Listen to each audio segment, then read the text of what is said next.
Thanks for downloading the In Our Time podcast. For more details about In Our Time and for our terms of use, please go to bbc.co.uk/Radio 4. I hope you enjoy the programme. Hello. England in the 1650s was a land recovering from the turmoil of civil war. The execution of Charles I in 1649 and the dismantling of the Church of England created a fertile ground for new and radical approaches towards Christianity and the state. It was from this background of revolution and church reform that the Quaker movement emerged, the biggest force in Puritanism. The name Quaker was originally a term of derision, intended to insult the members of this radical Protestant sect, the Religious Society of Friends, for the spiritual intensity of their worshipping. The quest for religious toleration, equality for all men and women, and the emphasis on the direct communication with God through one's inner light ensured both the Quakers' popularity and their savage persecution by Charles II and subsequently. Today, the Quakers are a thriving and global religious community, well known for their pacifism and philanthropy. But how did this group of friends acquire such a large and devoted following? Who were their early leaders, and how were they able to survive and even flourish during times of persecution? With me to discuss the Quakers are Justin Champion, Professor of the History of Early Modern Ideas at Royal Holloway, University of London, John Coffey, Professor of Early Modern History at the University of Leicester, and Kate Peters, Fellow in History at Murray Edwards College at the University of Cambridge. Justin Champion, can you give us some idea of the political climate and religious climate in England in the 1650s? I think, in essence, we're dealing with a traumatised society. The execution of Charles I really staggered everybody's convictions in hierarchy, in order.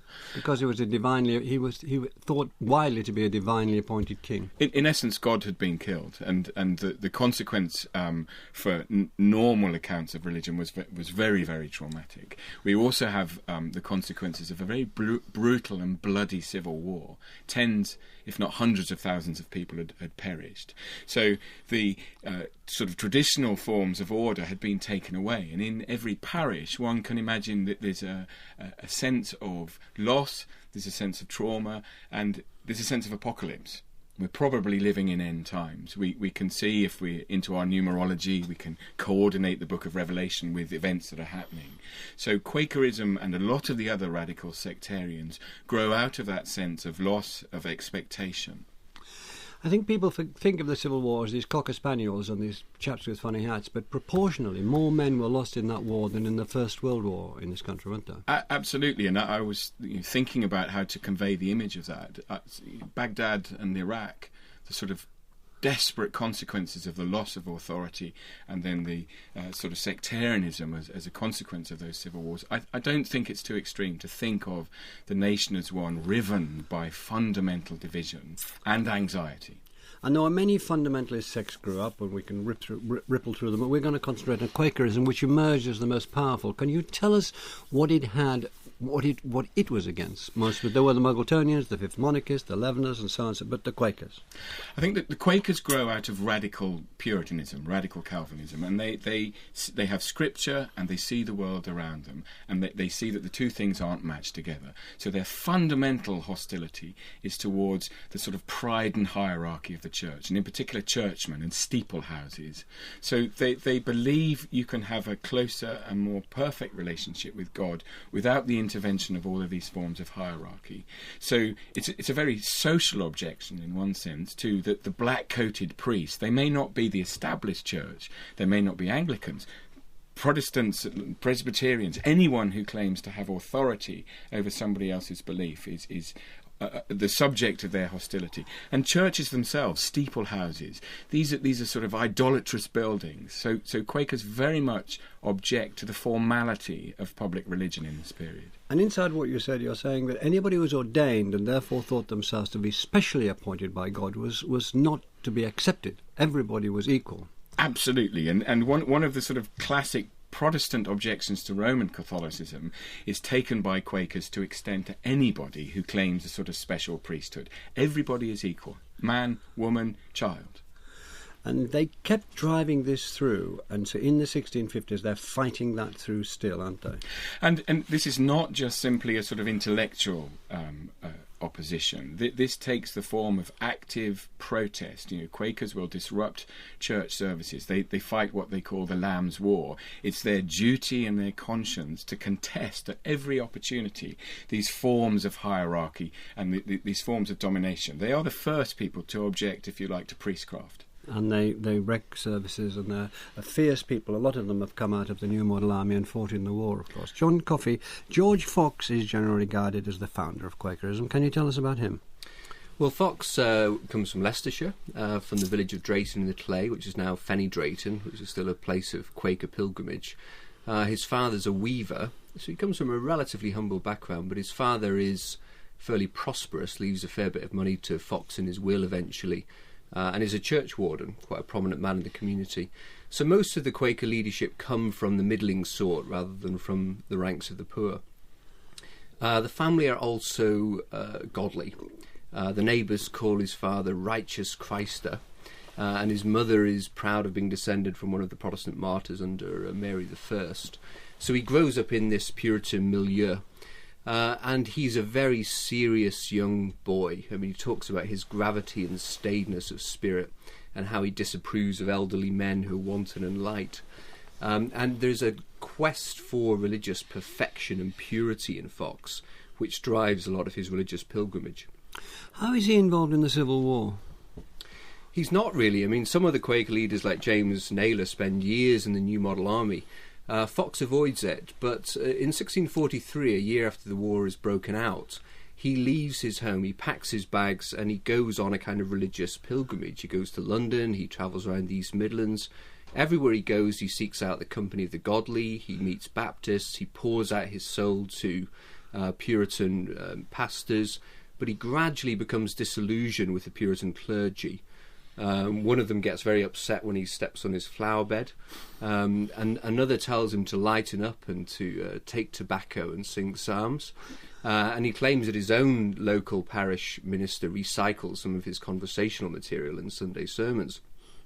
So by 1646 he is disillusioned with the clergy, and he has a series of revelations, or openings as he says, which transform his life. One of them is that you don't need to be bred up at Oxford or Cambridge to be a minister of Christ. That doesn't qualify you to be a minister of Christ. So this anti-clericalism that Justin's been talking about is absolutely central to Fox's mission. Can we get in a way to the heart or the spirit of it? He's, in his words, he heard Christ, and then he spoke of the inner light. Yeah. And that became the guiding principle of the Quakers' spiritual quest and strength. Can you tell us a little about that? Yeah, so one of his other revelations or openings is that there is one, even Christ Jesus, that can speak to thy condition. Famous phrase from Fox. And he basically, from that point on, calls people away from false teachers and calls them to take Christ as their teacher. Everybody has Christ inside them, it can be discovered. Yeah, and this is quite a radical idea. I mean, the general view among Calvinists at the time is that the elect, those who are chosen for salvation, have the Holy Spirit inside them. Quakers argue that all of humanity have Christ within, and the proof text they use for that is from the prologue of John's Gospel, which says that Christ enlighteneth every man that cometh into the world. Can you? He came together with other dissenting preachers. You told he went this trip was disillusioned, and the Religious Society of Friends began to form. How did it begin to form? Did he push it into shape? A lot of it was in the north of England, the northeast, and the northwest, and so on. How did he bring it together? Well, he starts out in the East Midlands and he goes around proclaiming the day of the Lord, which I think is apocalyptic. So it's the idea that the apostasy of the church is ending, God's restoring the true church. And he has some success in the East Midlands, and this is probably where they're first called Quakers, but then they really coalesce in the north of England in 1652, when a whole series of religious groups, seekers, independents, join the Quaker movement almost en masse. Fox climbs Pendle Hill on a clear day. He sees out to the Irish Sea. He has this vision of a great people being gathered together, and there's real momentum. It bursts into life really in 1652 in the north of England. So it's preaching and persuasion through preaching that brings a lot of sects together into Quakerism. Yeah, and through prophecy, they see themselves as reenacting the Bible, being like Old Testament prophets, and reenacting the Acts of the Apostles. It's a new Acts of the Apostles. And we'll come to how they were organised a bit more specifically quite soon. Kate Peters, can you just, it was begun there, but can you develop the theological beliefs of the Quakers, please, contrasted with others? Yeah, the key doctrine is this idea of the inner light of Christ, that everybody has the light of Christ within them. And that is, as John was saying, that's in very stark contrast to Calvinist predestinarianism, which stresses, so Orthodox Puritans would have believed that God has predetermined who will be saved and who will not be saved. The Quakers, and they're not the first to do this, but they do it in a very organised way, argue that with this inner light of Christ that is within everybody, it's a very optimistic idea that gives people actually a lot of agency. Again, in the context of the despair of the 1650s, people have agency to turn to the light of Christ within them. So a lot of Quaker preaching is urging people, exhorting people to listen to the inner light of Christ within them. There is therefore something they can do to secure their salvation. Would this be some sort of answer to what Justin began by saying as the trauma of the Civil War? Yes, absolutely, and it gets away from the idea that there is nothing one can do about salvation. There is something that can be done about salvation, and it's to do with turning to the inner light within you. Now, what's the flip side? So it gives you lots of agency on the one hand. The flip side... What do you mean by agency? That people can do something in order to secure not only their salvation, but I would also argue the shape of the godly commonwealth, this republican commonwealth, that there are things that they can do in order to ensure this is a godly nation that doesn't involve a national church, it doesn't involve formulaic worship, but it involves everybody joining in, participating and listening to this inner light. John took us some way towards the organising, the Pendle Hill Revelation, the work in the north and gathering together from other small sects. But how, in the 1650s, you have this country still in trauma, you have Cromwell on the rampage, you have the bits of royalists around, all sorts of savagery going on. How did they come into shape as such a big, comparatively big group? What was their organisation? Well, again, I think they're spurred on optimistically by the fact that they are on a mission to enlighten everybody to the inner light. And what they do effectively is people like George Fox, it's not just Fox, it's Richard Farnworth, it's James Naylor, people who clearly see themselves as prophets, who are able to communicate the word of God, travel around to gathered sects that already exist, that are already worshipping out. So, of course, there is no Church of England, so there are a number of sects who meet informally anyway. And a lot of what the Quakers are doing is simply joining up those congregations with quite optimistic preaching. There is something that can be done.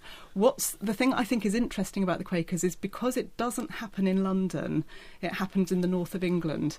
They necessarily have to write letters to each other. So in travelling, people like Fox, who clearly have made a big impression through their preaching, write letters back to encourage them to carry on meeting, to carry on listening to the inner light of Christ. So it's the letters and the tracts that actually join up a lot of people who are very open to this idea of the inner light. You've used the word meeting several times, and meeting became central to the idea, the Quaker meeting. And all of us know the Quaker meeting house. How did that develop? Was it developing then that they were building meeting houses? Sort of. They're certainly having meetings. I think the key thing is that... And the meetings are equal meetings. They're equal meetings. They don't have a formal ministry. They don't have a formal system of worship. In fact, they are very, very keen to avoid that. But they do meet together in order to listen to the inner light of Christ. They come together in informal meetings. Now, meetings can be both. There will be preaching, there will be prophecy. The idea is that the word of God comes to people and they communicate it to a small meeting. These will often be relatively small groups of people coming together. They absolutely reject the idea that a church has a special spiritual significance. So they will meet in people's houses, they will meet in fields and barns and so on. In the 1650s, in the Commonwealth, Cromwell's still there. How were they thought of? That's quite an interesting and quite a complicated question to answer. I think the key thing about the 1650s is that there is no Church of England. After 1653, there is a written constitution, the instrument of government, which actually states that the duty of the magistrate is to protect people from religious persecution, and that people should not be persecuted for their religious beliefs. Now, the Quakers go about very zealously in the 1650s, actually seeking to enforce that. So they're going around challenging both Puritan ministers but also magistrates if they think they are being persecuted. So although they are deeply unpopular, people are very frightened of the Quakers because of their social egalitarianism, because they say everybody is equal, we don't want a ministry, we don't want a national church. And on this trivial point, they won't doff their hats? Or They won't doff their hats, they won't say you to people, they say thee and thou, because they want to indicate social egalitarianism at every opportunity. So they are seen to be socially very dangerous and religiously very dangerous. But ironically, in the 1650s, they're going around actually saying we want the constitution to be enforced, and we don't think the magistrates are enforcing it. can we stay in the 1650s, because that was the furnace in which it was formed, really, Justin Champion, and then it was tested in the 1660s and very harshly, and went on from there. We've talked about George Fox a little. There was James Naylor, and there were others. Perhaps we should concentrate on James Naylor as another wing of Quakerism, which is, and just keep repeating to the listeners that this was a time of fury, really. Absolutely, and I think, in one sense, from the perspective of the 21st century, we can see that Fox and later his wife Margaret Fell are very important in creating Quakerism. But from the perspective of the 1650s, that there are many, many rival prophets, and James Naylor is perhaps the most extreme and radical of those figures. A man who's sort of forged in the New Model Army, a man who believes he is perfect, believes Christ is in his body, believes that if he persuades other people to that path, then society can become perfect as well. And there's a great tension between Fox and Naylor, and I think Naylor decides to form his sort of charismatic group in cities, in London in particular, but later on in Bristol. And the sense there again is these people are finding their way, they're experimenting. And one of the difficulties for the regime in the 1650s, and Cromwell in particular, is he's not quite sure what God wants. So although Cromwell gets represented as a very Machiavellian sort of military figure, he's a godly man who wants to pursue godly reformation. And when he sees groups like Quakers and Ranters and Seekers and Muggletonians, he's not quite sure whether they're on God's side or not. And that sense of exploring and experimenting is absolutely key to somebody like Naylor. But let's take the extreme act that Naylor did, which, as it were, took Quakerism to an extreme and got him, as it were. The entry into Bristol on a donkey. October 1656. Naylor believes he is a prophet, and like many individuals, including Fox, he believes he can do miracles. So it's not clear whether Naylor is claiming to be Christ at this moment. Certainly contemporaries believe he is, and he's welcomed with cries of "Holy, holy, holy, Hosanna to the King of the Sabbath." He's clearly parodying or replicating Christ's entry. He enters into Bristol October 1656, and the appalling reaction is difficult for us to recover. I can't imagine what somebody could do today unless they're offending another religious group in this country at the moment. At the moment, yes, I just can't imagine that. And the local Puritan magistrates are appalled, and the initial reaction is this man's utterly blasphemous and must be executed. And there's a long process by which he's put ultimately on formal trial. And the outcome is very brutal. He's given 300 lashes. Blasphemer is imprinted on his forehead. Branded. Tongue bored. Tongue is bored with an iron rod. Right. The intriguing thing is that Cromwell is reported to have intervened to stop him being executed. Because Cromwell again, and Cromwell's argument will be, we don't know whether this man is a second Christ or not. Look what happened to the first one. We got it terribly wrong when he was crucified. We need to be careful with this person. John Coffey, let's turn to the side of equality. Now, people tend to say that, and so there was a bit of this and a bit of, but they meant it, didn't they? And we can see that in the figure of Margaret Fell from Lancashire, Swarthmore Hall, woman who was married to a JP MP. She had 8 children. She was the mother of Israel in the new Quaker sense. Can we talk about equality and bring her in? Yeah, well, Fell is the matriarch of Quakerism from her convincement by George Fox in 1652 through to her death half a century later in 1701. So she's a very important leadership role within the movement. Swarthmore Hall becomes, in the early days, Quaker HQ, and as we were hearing, I mean, it really is a clearinghouse for the Quaker correspondence network.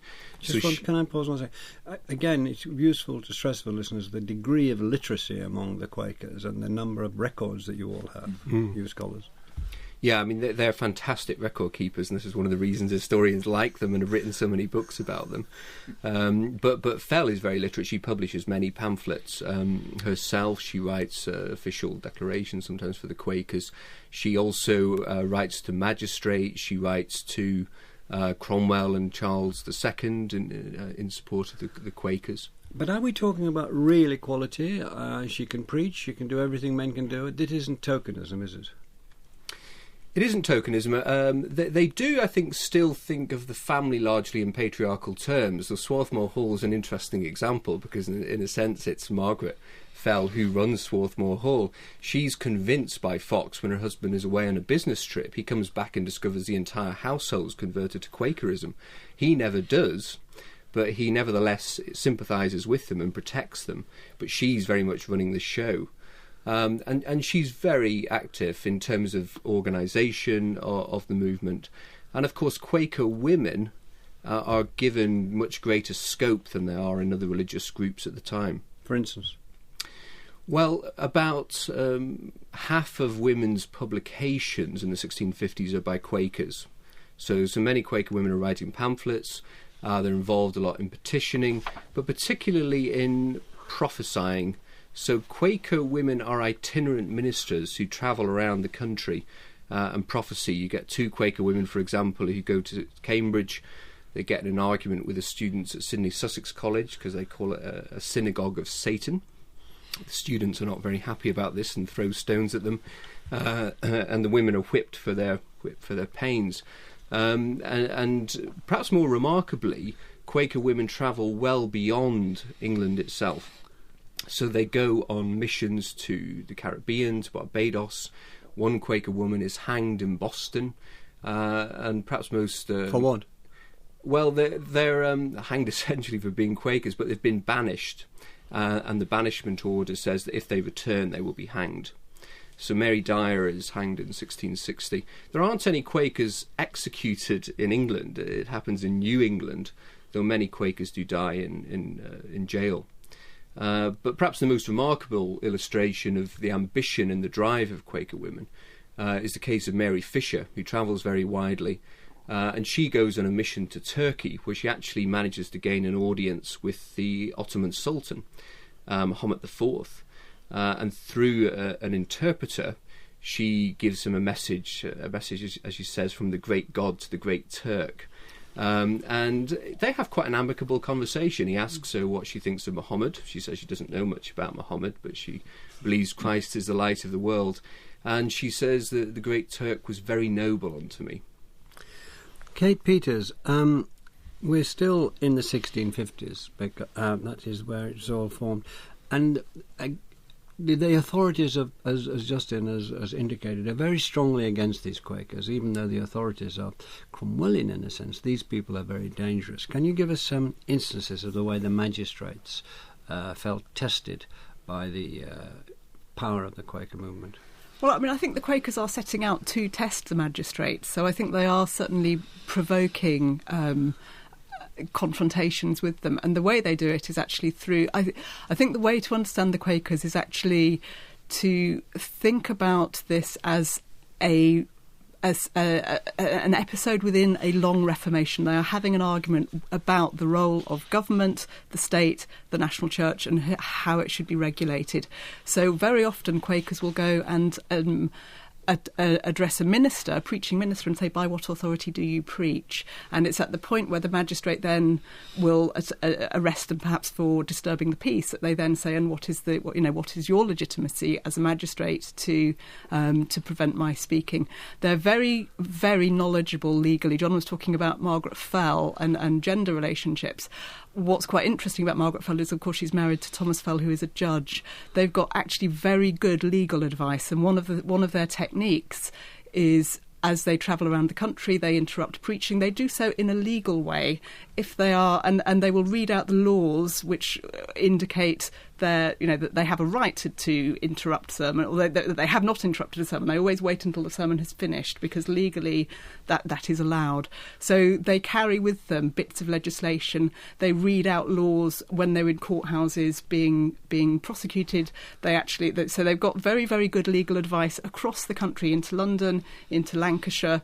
They're getting judges and people advising them about their legal tactics, if you like. Briefly, John, what did Cromwell himself, do we know what he thought of Quakers? I think Cromwell is very conflicted about the Quakers.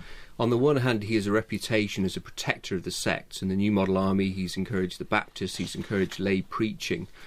On the other hand, he's a good Calvinist. So I think he sees the Quakers as downplaying the importance of the Trinity, of the atonement, of justification by faith. He has a number of interviews with Fox, which are very interesting. Fox is arrested and brought down to Whitehall, and on their first conversation, it actually ends, according to Fox's account, with Cromwell catching Fox's hand and with tears in his eyes saying, "Come again to my house." The second interview is different. The second interview, England's premier Calvinist theologian, John Owen, is standing at Cromwell's shoulder. He's the Vice-Chancellor of Oxford University.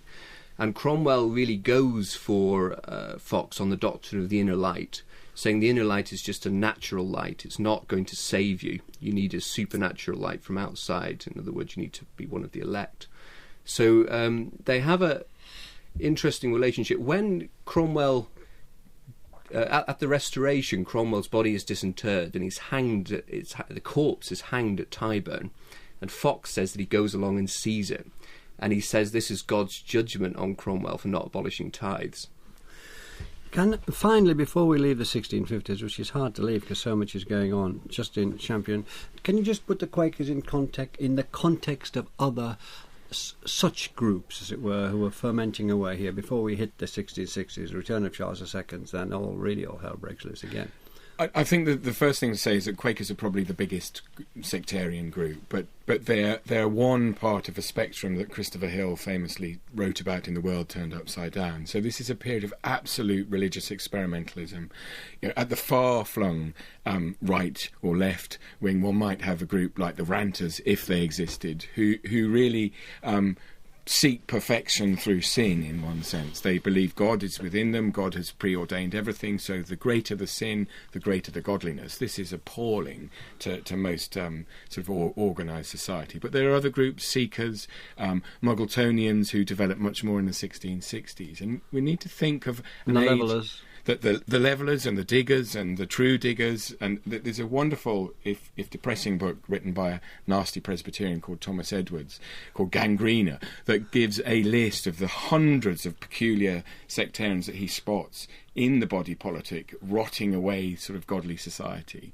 And the sense of experimentalism there is, I think, driven by Scripture. And this is what one of the sort of core values that Quakers really pursue. They believe in God's revelation, but they are not sure it's contained within orthodox King James Bible Scripture. In 1660, the monarchy is restored. Charles II comes back. It doesn't come back. Charles II returns to England, becomes Charles II. How did this affect the Quakers? Can we go straight to the Quaker Act, Kate Peters, 1662, the Quaker Act? Why was that brought in, and what did it portend? It portended the serious persecution of the Quakers. So in the 1650s, there had been religious toleration of the Quakers.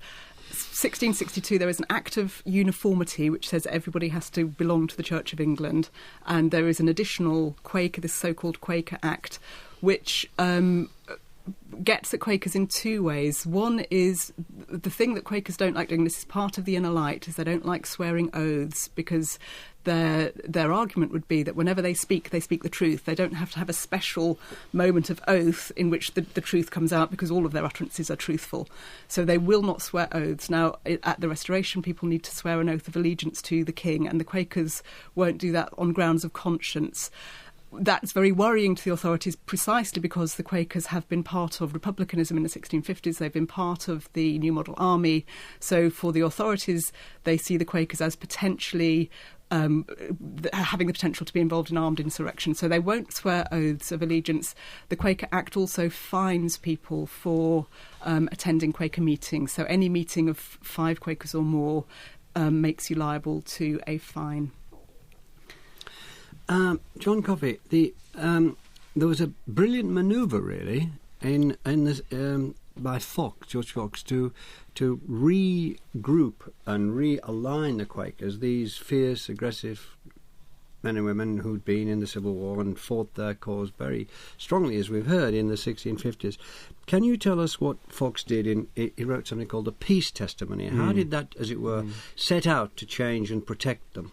Change the scene and protect the Quakers. Well, panic about the Quakers and about radical sects is probably one of the causes of the Restoration. You know, people see the Quakers as a threat to social and moral order, so the restoration of the monarchy is a way of restoring that. After the king, they were that important with that, because I think people think quiet Quakers in the corner of.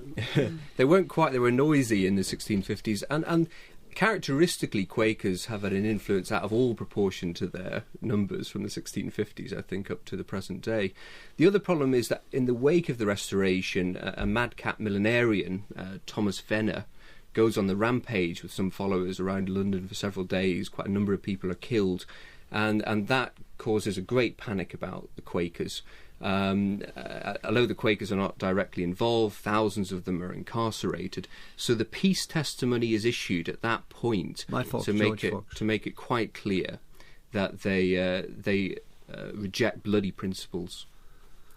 Can we develop the peace testimony, Justin? Because it really is crucial, isn't it? It is, and I think it's a very clever manoeuvre. George Fox wants to convince the magistrates in localities and nationally that Quakers are peaceful, and that they can be good citizens, and that they will, in some sense, conform in some measure to some of the disciplines.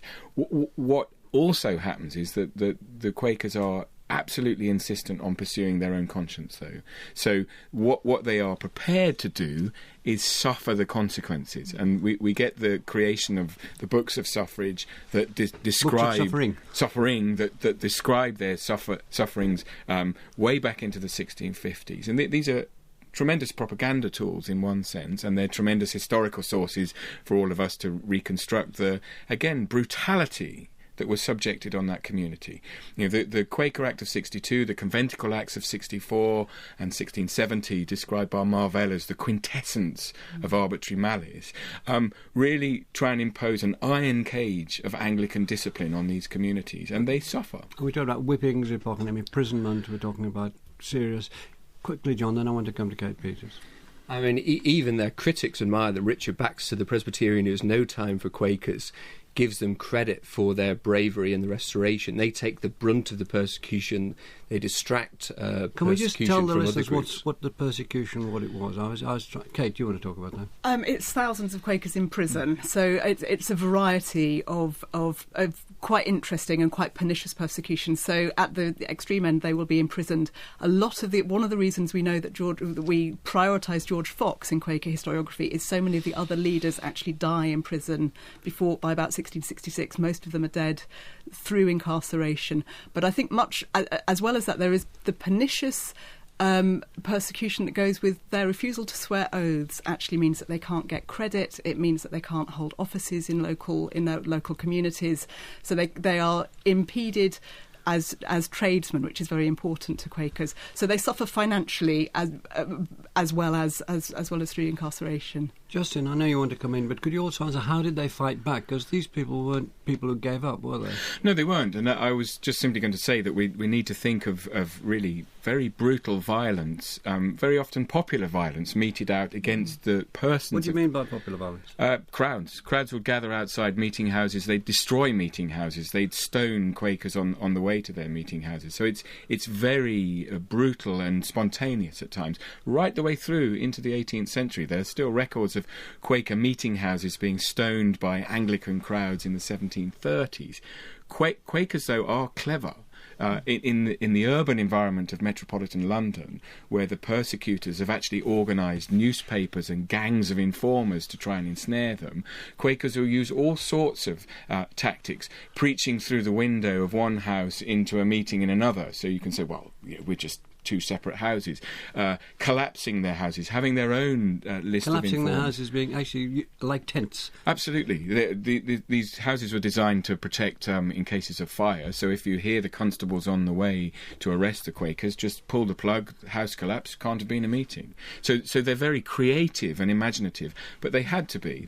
These were times of very, very brutal, bloody persecution. But I think it's also worth saying this is political tactics by the Quakers. So they are extraordinarily brave in taking on the authorities, but it's part of a much bigger argument for long reformation. They are saying we want liberty of conscience, and you can actually see a continuity between the 1650s and the 1660s and beyond, arguing for a church settlement finally that gives people religious liberty of conscience. John Coffey. And they see persecution as a mark of the false church. The fact that they are persecute authenticates their status as the true church. And they make a big contribution to toleration in the later 17th century, particularly because Pennsylvania, which is established by a Quaker, writes liberty of conscience into its constitution. Also, that's William Penn, who was a friend of James II, a Catholic who admired the religious passion of the Quakers. That's right, the end of the century. Yeah, so they make common cause on liberty of conscience. It's also worth remembering that John Locke, one of whose first letters is about the Naylor case, and who does no time for the early Quakers, when he's in political exile in the 1680s, he's staying with Benjamin Furley, a Quaker who has this great library of radical Protestant books, particularly books on toleration. And Furley's circle has been described as the epicentre of the early Enlightenment, and it makes toleration a central Enlightenment value. And that continues right through. In 1689 we have the Act of Toleration, and how did that? What impact did that have on the Quakers? Well, in some ways it sees the achievement of their long campaign for toleration. They're included within it despite the fact that it only covers Orthodox Trinitarian Protestants. So anti-Trinitarians are excluded, Catholics are excluded, atheists are excluded, and the Quakers have often been suspected as being unorthodox on the Trinity. But nevertheless, they are included as one of the denominations covered by it, and they really take advantage of it. They register many meeting houses more systematically than any other denomination. Just a champion, they begin to work towards success in this country, in the British Isles, but they were spectacularly successful overseas, particularly in America, particularly in Pennsylvania, named after William Penn, a Quaker. So, can you give us some indication of that? I think, again, one of the things about Quakers is they are not just an English phenomenon. There's a Scottish and an Irish dimension, there's a European dimension, and there's a global dimension. So by the later half of the 17th century, Quakers are colonising, especially in North America, in huge numbers. And we can see again their use of correspondence. The Quaker meeting houses in London and the monthly meetings are enabling a whole network, a sort of virtual community across the globe, to be both disciplined and godly. So this, Pennsylvania is the classic example, but there are other examples of Quaker settlements in North America, and there they have the opportunity, if you like, a platform to establish a good Quaker society. They have difficult relations at times with some of the other Protestants in North America, and they have contested relationships with Native Americans, who obviously they want to civilise too. But in America, we stay there for a while. Two things balance. One is that they become extremely successful in business, going for chocolate to deter people from drinking alcohol, so you eat chocolate instead. But that's a bit silly. They are very successful in business and they're philanthropic in business. On the other hand, they lead, on the other side, they lead the campaign in America against slavery. So, Kate Peters, can you talk about their success in business? Well, I mean, they come out of a bit. John Coffey talked about them being middling sort. They come out of a commercial network. So one of the ways, even in the 1650s, that they actually know about each other is that they are traders, they are linen drapers, they are printers. So they're used to, they have commercial networks. And even in the 1650s, they are clearly going to Barbados and so on to buy tobacco. So they are coming out of a trading network. And I think trusted in the trading network, aren't well, they are trusted in the trading network precisely actually because of this issue of the oath of swearing oaths. So George Fox argues in his journal that people trust the Quakers because they have to be extra squeaky clean. They have to kind of gain people's trust because they won't do it through the traditional system of swearing oaths and so on. So businesses, and they're usually comparatively anyway philanthropically. And let's just briefly talk about anti-slavery, starting with you, John Coffey. They were like slave owners, like most people were, and then they turned against it and were very strong in their opposition to it in the second half of the 18th century in America. Yeah, they're very strong in Barbados. Many of them do actually own slaves in the 17th, early 18th century. But from the mid-18th century, you get a reformation within American Quakerism. Anthony Benezet becomes the father of Anglo-American abolitionism. 9 out of 12 of the founding members of the British Abolition Society are Quakers. It's a Quaker, Elizabeth Herrick, who puts the idea of immediate emancipation of West Indian slaves on the agenda in the 1820s. And it's an Anglican stroke Quaker, Thomas Fowle Buxton, who carries through the parliamentary legislation against slavery in the 1830s.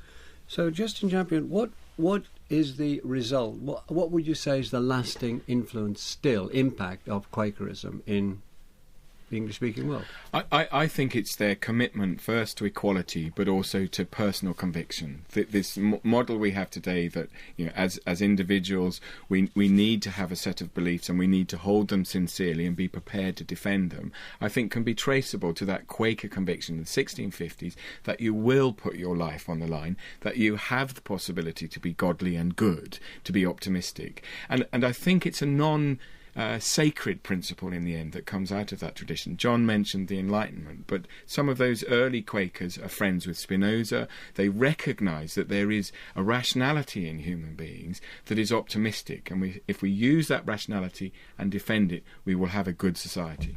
So it's equality and it's the moral conscience, and the two big things that are still driving through. Well, thank you all very much for rampaging through that. Thank you very much to Kate Peters, Justin Champion and John Coffey. And next week we'll be talking about early geology from Pliny through Leonardo to Lyell. Thanks a lot. Thanks for listening. Thank you for listening to this Radio 4 podcast.